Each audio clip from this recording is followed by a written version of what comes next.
이 오늘 본문은 지금으로부터 한 2700년 전 오래된 얘기죠. 그래서 하나님께서 이제 남유다를 이제 심판하시게 되는 바로 그 전 왕입니다. 자, 그런데 이 바벨론이 이 이야기 이후의 일이 일어납니다. 어떻게 하냐면 어마어마한 군대를 몰고 와서 상대도 안 되는 거죠.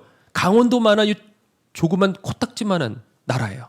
그런데 거기에 그냥 어마어마한 군대를 다 몰아세워서 곳곳에 있는 성들을 전부 다 함락을 시키고 거기에 있던 사람들이 어떻게 되냐면 마지막으로 피신을 한 거예요. 예루살렘으로. 그러면 이 예루살렘마저도 이제 함락당하면 거기 있는 사람들은 잔인하게 살육당하는 일밖에 남지 않습니다. 그러니까 다들 이 예루살렘으로 피신해서 거기서 덜덜덜 떨고 있는 그런 시대였던 거예요. 자, 그런데 이런 절망적인 상황. 그런데 하나님께서 반드시 살리시겠다는 그런 사람들이 오늘 본문에 나옵니다. 자, 그게 바로 레갑 족속이라는 거죠. 자, 실제로 성경 기록을 보면 예루살렘 함락 이후에도 이 레갑 족속들은 그대로 살아남습니다. 오늘 이야기를 사실 다 담을 수는 없습니다. 오늘 설교 중에. 그런데 이야기를 통해서 우리가 마지막 때 임박한 이 시대 어떻게 하면 들림받을 수 있는 사람, 하나님께서 인정하시는 사람, 세상이 다 망해도 나라가 망하더라도 끝까지 내가 살리겠다고 하는 그 사람의 특징이 무엇인지 오늘 여러분들과 좀 나눠보려고 하자는 거죠. 자, 이 바벨론의 이 공격들을 앞두고 이 하나님께서 이 선지자 예레미야에게 너는 이제 레갑 족속에게 가봐라 그랬어요. 그래서 그들에게 가가지고 너는 그 포도주를 마시게 해라. 같이 마셔라 이렇게 명하셨습니다. 그래서 그대로 순종해서 레갑 족속들을 만나고 오늘 본문에 그래서 같이 우리 포도주 마십시다 이렇게 얘기를 했습니다. 자, 그런데 마셨어요, 안 마셨어요? 안 마셨어요. 아니, 하나님 마시라 그러면 마셔야지, 그렇죠? 술이어서 안 됩니다. 그런 게 아니고 거부한 데는 이유가 있었습니다. 이 한참 선조였던 요나답이라는 사람이 있었는데 요나답이 자신들에게 예전에 했던 명령들이 있었다는 거예요. 그게 뭐냐면 너희들은 영원히 지금부터 포도주를 마시지 말고 그리고 집도 짓지 말고 그리고 파종 그러니까 농사도 하지 말고 그리고 포도원도 재배하지 말고 평생에 너희들은 장막에 거해야 된다. 그러면 너희들이 사는 그 땅에서 이제 그 생명이 길 거다. 그렇게 약속을 했습니다. 그래서 저희들은 지금까지 그 말에 순종해서 살아와서 우리들은 포도주를 마실 수가 없습니다. 라고 거절을 했습니다. 자, 그러면 우리가 한번 이 부분을 좀 여러분들과 좀 나눠보려고 합니다. 이 요나답이 지금 이 얘기를 했단 말이에요. 첫 번째는 이 포도주를 마시지 말라. 자, 성경에는 독주는요, 마시지도 말고 당연히 쳐다보지도 말라 그랬어요. 독주는 뭐냐면 술집에 가면 있는 거예요. 식당에 가면 있는 그 술, 그게 바로 독주예요. 그런데 지금 선지자가 권한 것은 독주회 아니에요. 독주가 아니라고요. 그러니까 이스라엘 백성들이 마시던 그 포도주는 술로서 마신 게 아니고 물이 부족해서 물 대용으로 그거를 만든 거예요.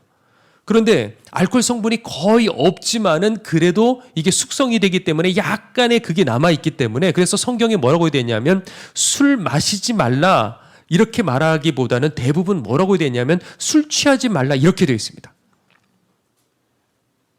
그러니까 이 사람들은 물이 귀하단 말이에요. 그래서 이 포도주는 물을 대신하는 필수적인 없어서는 안 되는 거예요. 자, 그런데 포도주를 마시지 않는다. 이거는 너무나도 불편하지 않겠습니까? 그런데 레갑 족속은 물이 부족한 그 자리에서 자자손손 이렇게 살았다는 거예요. 자, 없어서 못하는 것은 할 수 있어요. 그런데 할 수 있는데 안 하는 것은 이거 전혀 다른 문제예요. 대체 음료를 얼마든지 만들 수 있는데도 불구하고 순종하느라고 물을 마시지 않고 없는 물 갖고 그렇게 살아왔던 거예요.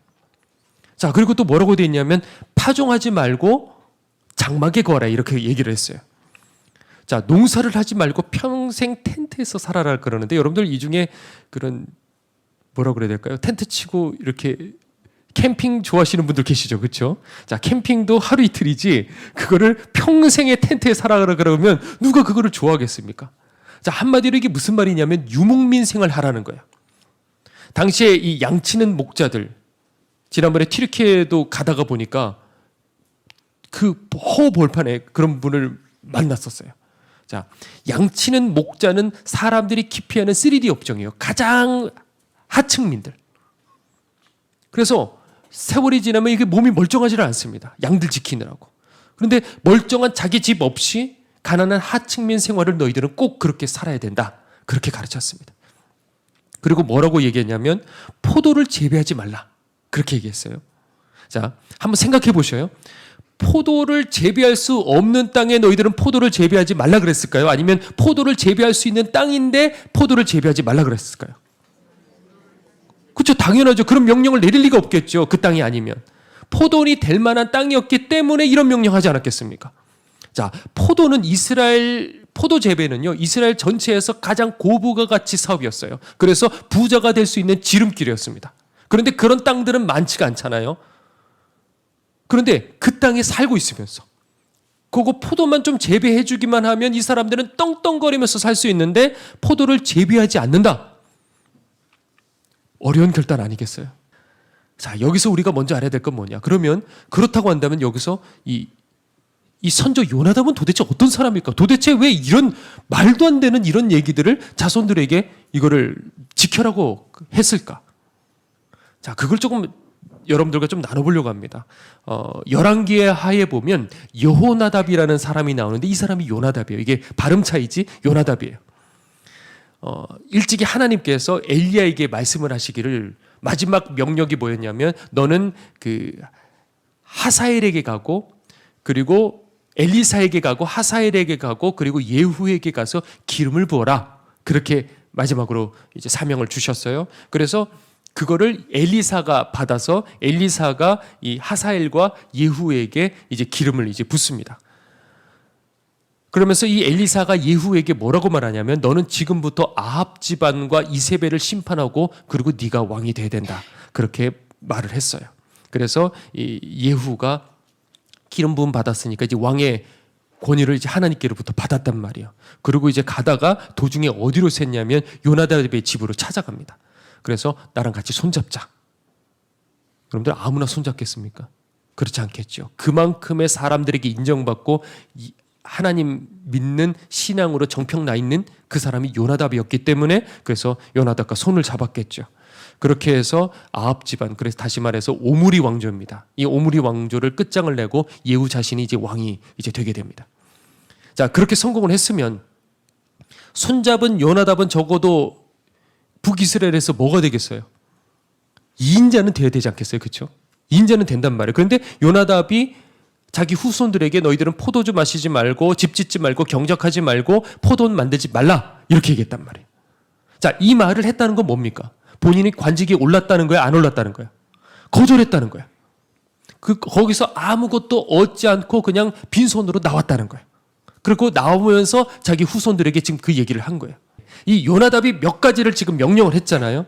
그러면 여러분들이 이거를 몇 가지 명령을 한 것을 하나로 압축할 수 있을까요? 여러 가지 얘기들.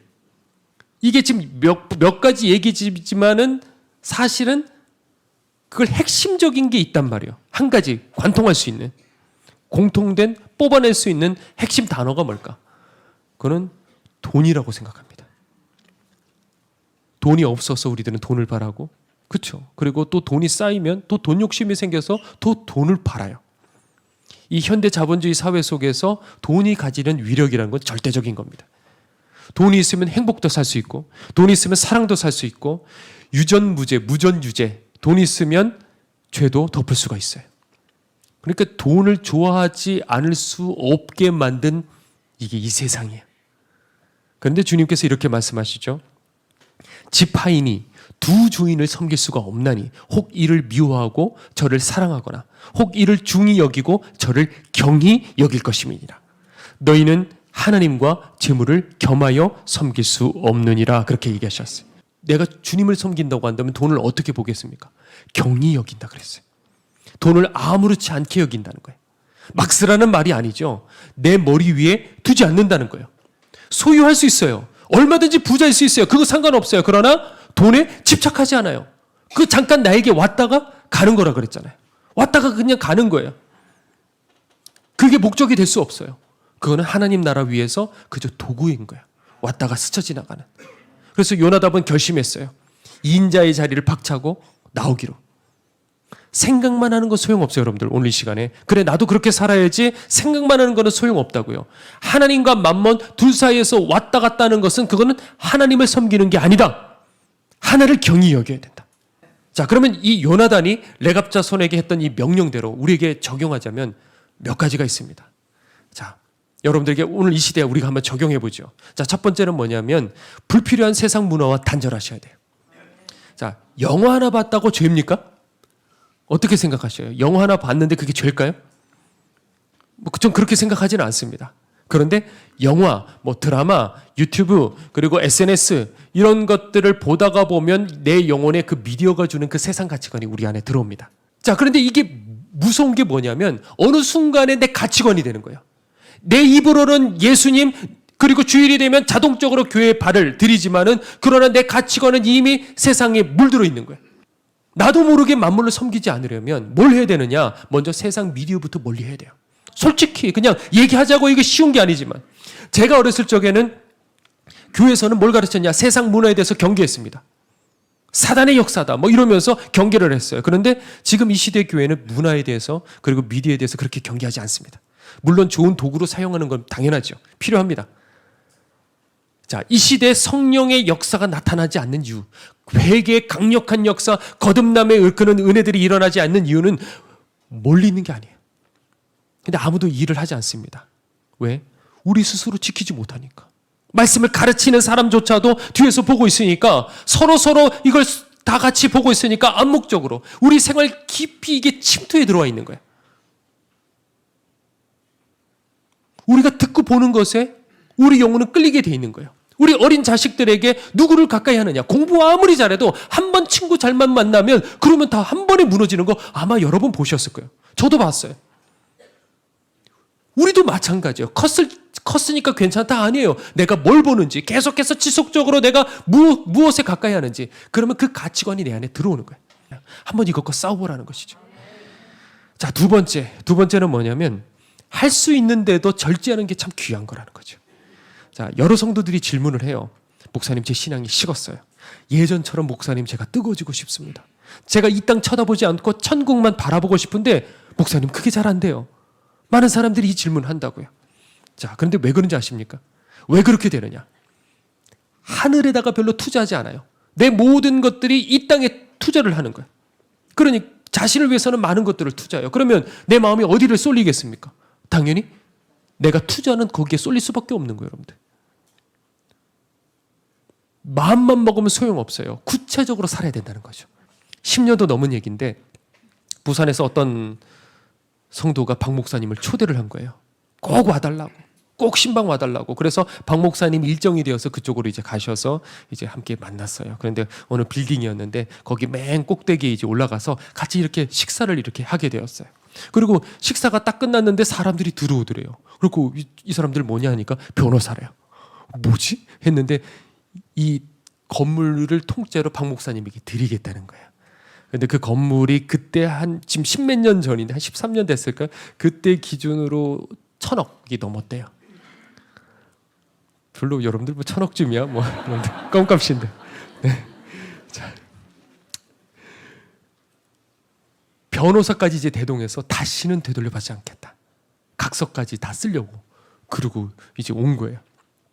근데 이거 누가 준 거냐? 시아버지가 준 땅이래요. 빌딩이래요. 이거 받으면 그러면 시아버지의 관계는 어떻게 되냐? 깨지겠죠. 그럼 저는 받을 수가 없습니다. 그리고 되돌아오셨대요. 돌아오시면서 올라가시면서 머리를 쥐어 뜯으셨대요. 내가 미쳤지. 내가 그거 받아야지. 이거 한번 받으면 인생이 바뀌는 거잖아요. 편하게 된다고요. 사람들에게 막 해가지고 우리 그 케냐, 아프리카 선교합시다. 이런 얘기 하지 않아도 거기 있는 월세들 다 받고 이러면 그걸로 얼마든지 선교 사역할 수 있고 이렇게 정당화하는 거란 말이에요. 평상시에 이렇게 생각하셨대요, 목사님이. 만약에 내가 목회를 하다가 누군가가 어마어마한 것들을 준다고 할 적에 나는 과연 그때 어떻게 반응할까? 미리 생각을 하셨대요. 그럼 나 그때는 칼같이 잘라버려야겠다. 그리고 그것을 받을 적에 그렇지만 아무리 그 생각을 했을 적에도 이게 유혹이 오잖아요. 그때 그 생각이 나더래요. 만약에 예수님이시라면 이 시점에서 어떻게 하실까? 뭐 답은 뻔하잖아요. 그래서 단칼에 잘랐다는 거죠. 그리고 이제 올라오시는데 머리를 쥐어뜯고 막 괴로워하고 있는데 그때 주님께서 보여주시는 거예요. 장면을 보여주시는데 목사님 손이 황금손으로 바뀌는 걸 그때 보여주셨다는 거예요. 그래서 그날부터 목사님이 예전부터 그러시더라고요. 내가 손대면 이상하게 하나님께서 역사하셔. 그게 왜 그러냐면 목사님이 나는 이런 사람이야 이런 얘기를 하려고 그랬던 게 아니라 믿음으로 그 고백을 하시는 거예요. 주님이 황금손을 보여주셨대요. 앞으로 네가 손대는 것마다 내가 열어줄 거다. 약속을 해주신 거예요. 자, 세 번째입니다. 세월이 지나도 변치 않고 순종해야 된다는 거예요. 자, 레갑자 손들이 답답하지 않겠습니까? 그 명령을 우리가 지금 받았다고 한번 생각을 해보죠. 마음만 먹으면 포돈 차려갖고 부자가 되어서 대대로 떵떵거리며 살 수 있습니다. 가능한 거예요. 지금으로 말하면 강남 한가운데 텐트 치고 사는 거예요. 그렇죠. 이러면 좀 여러분들이 좀 그게 이해가 되시나요? 왜 우리만 이렇게 살아야 되지? 언제까지 우리가 참아야 돼? 내가 이런다고 해서 하나님 봐주실까? 왜 우리 조상은 우리에게 이렇게 힘든 명령을 줬을까? 여러분들 세상 살아가면서 이런 고민하지 않습니까? 예수님 믿는다는 이유로 오른뺨을 치면 왼뺨 돌려대래요. 네가 가서 용서하래요. 뭐 이런 말씀도 많이 있잖아요. 탐심 가지지 말고. 그런데 내 욕망과 이게 주님의 말씀은 항상 반대란 말이에요. 그러니까 때로 이게 막 충만할 적에는 아멘 아멘 이러는데 이게 충만하지 않을 때는 어떻게 돼요? 내가 왜 이렇게까지 살아가야 돼? 나는 왜 이렇게 맨날 이렇게 참아야 돼? 독일에 이 틸만이라는 이 독일 선교사님이 계셨어요. 아마 이게 너무 유명한 사건이기 때문에 여러분들 아시는 분들이 꽤 계실 거라고 봅니다. 그런데 그 튀르키예에서 9년간을 사역을 하셨어요.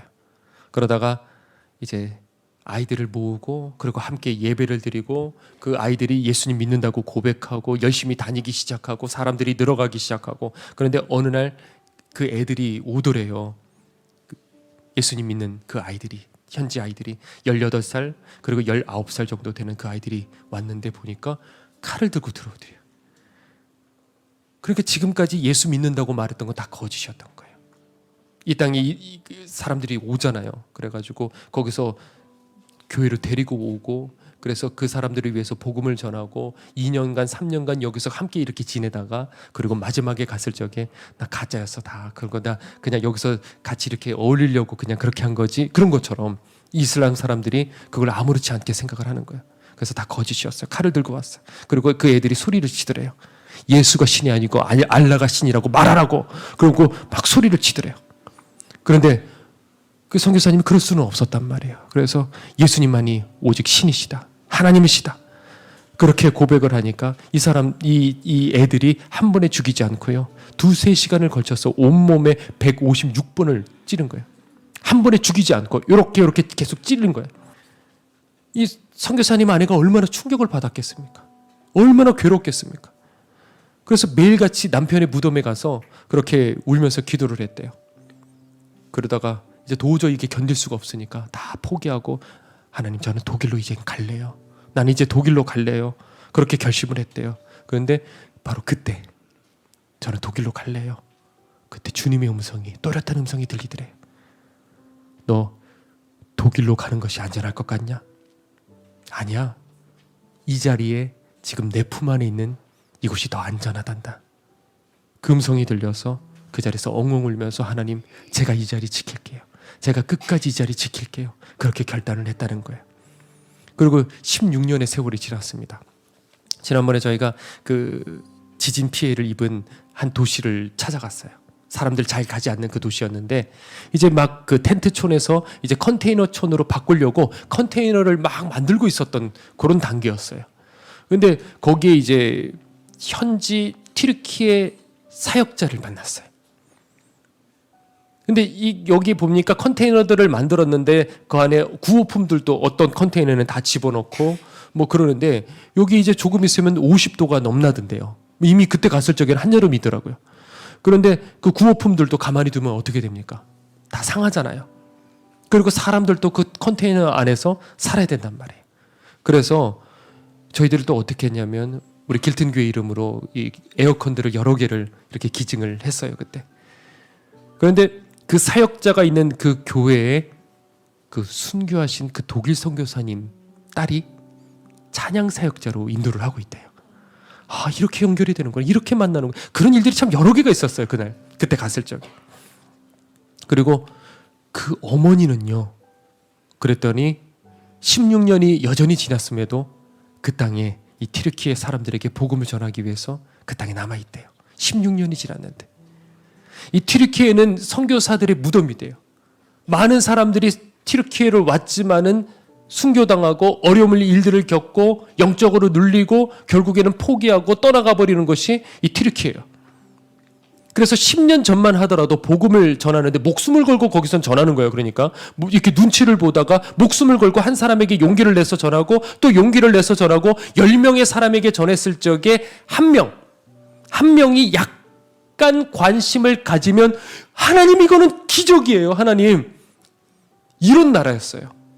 자, 그런데 지금은 어떻게 됐냐면 10명에게 전했을 적에 5명이 반응을 한대요. 안 그래도 궁금했다고. 안 그래도 궁금한 거 물어보고 싶었다고. 나도 믿고 싶다고. 이런 말도 안 되는 그런 일들이 일어나기 시작하는데, 이게 왜 우리가 표면적으로 봤을 적에 지금 정치적으로 혼란이란 말이에요. 그리고 지진 때문에 왜 우리들에게 이런 일이 일어났냐, 지금 알라에 대해서 불만이 지금 일어나기 시작하고 있대요. 자, 그런데 우리들은 안단 말이에요. 그 뒤에 순종하여서 끝까지 그 자리 지킨 한 사람의 희생, 포기하지 않고 끝까지 그 자리를 지켜 주님 말씀에 반응해서 자기 남편을 죽였던 그 사람들에게 복음을 전하는 이 한 사람. 우리나라도 마찬가지예요. 그 한 사람들. 토마스 선교사. 젊었을 적에 이 땅에 와서 자기 모든 것들을 다 쏟아내고 거기서 편하게 잘 지낼 수 있는 귀족 가문에서 살다가 이 땅에 와가지고 풍토병에 죽고 6개월 만에 아무것도 해보지 못하고 죽고, 그러나 주님, 제게 1000개의 목숨이 있다고 한다면 이 조선 땅이 다 가질지어다.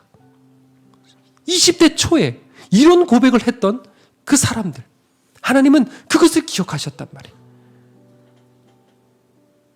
레갑 족속은 별 볼 일 없는 가난한 족속이에요. 그런데 하나님 기억하시는, 하나님 자랑하시는 바로 그런 사람들이었어요. 사람들이 나를 인정해주고 존경받고, 이게 뭐가 중요합니까? 여러분들, 지금 그곳에는 부흥이 일어나고 있대요. 80개 넘는 도시에서 30개 정도 되는 그 도시에 교회들이 세워져 있대요. 몇백 명씩. 핍박을 피해서 자신의 목숨을 걸고 얼마나 뜨거운지 모른대요. 그랬더니 한국 교회도 뜨겁지 않냐? 우리도 뜨겁다고. 그랬더니 한국 교회는 별로 뜨겁지 않대요. 이 마지막 때 우리는 과연 세상에 빠져서, 세속에 빠져서, 물질에 빠져서 우리들은 과연 이 레갑 자손처럼 준비하고 살아가고 있는가? 마지막 때 들림받는 사람은 하나님을 얼마나 우리가 많이 아냐, 성경을 얼마나 많이 배웠느냐, 거기에 달려있는 것이 아니고 그분이 과연 나를 아시느냐, 이게 여기에 달려있는 거예요.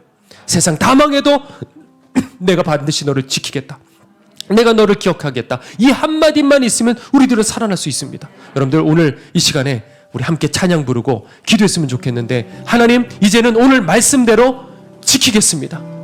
멀리 하겠습니다. 끊어내겠습니다. 하나님을 우선으로 하겠습니다.